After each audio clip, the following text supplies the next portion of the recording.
L'homme assiste à un concert lorsqu'il réalise soudain que quelque chose ne va pas. Cet immense concert réunissant des dizaines de milliers de personnes semble avoir été fait juste pour lui, car en apparence, c'est un père gentil et amical. Mais en réalité, c'est un tueur en série connu sous le nom de Le Boucher. Et l'intuition d'un tueur est toujours aiguisée. Peu de temps après, Mike sent le danger. Il remarque qu'il y a plus de 3000 policiers au concert. Ce n'était en aucun cas la configuration d'un concert ordinaire. Ce qui l'effraie encore plus, c'est que des hommes portant des vêtements de la même couleur que les siens sont emmenés par la police les uns après les autres. Mike comprend immédiatement que quelque chose cloche vraiment. Pour s'échapper au plus vite, il se rend dans une boutique pendant l'entracte. Il feint la curiosité et demande au vendeur pourquoi il y a tant de policiers. C'est alors seulement que Mike apprend la vérité. La police traque un tueur en série appelé Le Boucher. Ce concert est en fait un piège tendu pour l'attraper. Mike ressent une vague de peur, mais il se force à rester calme, car il est le tueur connu sous le nom de Le Boucher. Sachant qu'il ne peut pas rester, Mike prend sa fille et cherche une issue. Mais chaque sortie est gardée par la police. S'échapper semble impossible. À ce moment-là, Mike aperçoit une femme ivre dans les escaliers. Pour créer le chaos, il pousse la femme dans les escaliers, bien que la police ait été rapidement attirée. Lorsque Mike tente de partir avec sa fille, d'autres agents arrivent. N'ayant pas le choix, il retourne à sa place avec sa fille. Il commence à réfléchir à un autre plan d'évasion. Bientôt, la star annonce une séquence avec un invité mystère. Alors que la plateforme s'élève,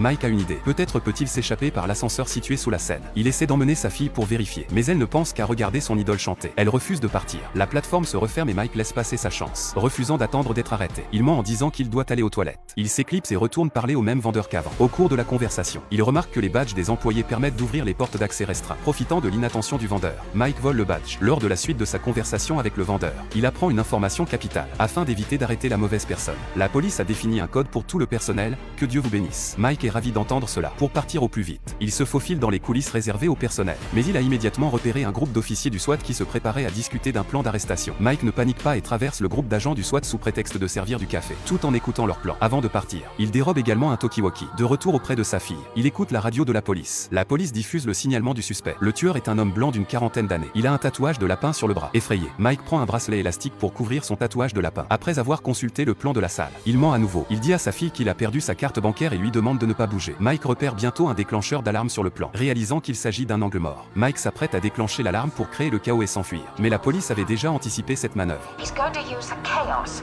of 20,000 people to get by us. He's going to make a bomb call to police or set up a fire alarm. Comprenant que la police ne sera pas facile à berner, Mike doit retourner dans le hall pour chercher une autre issue. Il remarque une friteuse dans un stand de poulet frit, alors que personne ne regarde. Il monte la température au maximum, puis il s'éloigne sur le côté pour observer. Lorsque l'employé retourne à la friteuse, l'accident se produit. Une bouteille sortie de nulle part explose instantanément dans l'huile bouillante. L'attention de tous est attirée par l'accident. Saisissant cette opportunité, Mike vole l'uniforme d'un employé et s'enfuit vers le toit. À sa grande surprise, la police surveille également le toit. Heureusement, il connaît le mot de code. Mike déclare qu'il travaille au stand de poulet frit en bas. Il prétend qu'il y a eu une explosion et qu'il a juste besoin d'air. Le policier vérifie immédiatement auprès de son collègue. Après confirmation des faits, il baisse leur garde, mais le temps presse. Le concert se terminera dans 30 minutes. Si Mike ne parvient pas à s'échapper, il passera le reste de sa vie en prison. Alors qu'il cherchait une issue, les paroles de sa fille lui redonnent espoir. Le concert va sélectionner un spectateur chanceux. Sa fille veut désespérément être choisie. Non seulement elle pourrait chanter avec la star, mais elle pourrait aussi prendre des photos en coulisses. En entendant cela, Mike imagine immédiatement un moyen de s'évader. Il se dirige directement vers un homme à l'arrière qui semble être responsable et ment, en disant que toute sa famille est fan de la star et qu'il espère qu'ils choisiront sa fille. Il prétend que sa fille a un cancer en phase terminale et que ce pourrait être le dernier concert de sa vie. Elle désire ardemment chanter sur scène avec la star. Mike ignore que cet homme est l'oncle de la star. En voyant la jeune fille malade, l'homme est pris de sympathie. Il fait venir des membres du personnel. Grâce à cela, la fille obtient l'opportunité de chanter avec la star. Mike est emmené en coulisses en tant que père. Une fois le spectacle terminé, Mike pense avoir réussi son coup. Mais alors qu'il s'apprête à partir avec sa fille, il réalise que les coulisses sont remplies de policiers. À ce moment-là, un message de la police retentit sur le talkie-walkie. Il s'avère qu'en raison du retard pour trouver le boucher, la police a deviné que le boucher s'est peut-être déguisé en membre du personnel. Au moment où Mike comprend qu'il n'y a pas d'issue, l'actrice s'approche d'eux. Mike élabore rapidement un nouveau plan. Il chuchote à l'oreille de la chanteuse qu'il a quelque chose d'important à lui dire et que cela ne prendra qu'une minute. Comme il ressemble à un père normal, elle accepte. Elle l'emmène dans sa loge. Une fois la porte fermée, Mike révèle la vérité. Il avoue qu'il est le boucher. Mike la menace pour qu'elle l'aide, lui et sa fille, à s'enfuir. Sinon, il prévient qu'il ne sera pas tendre.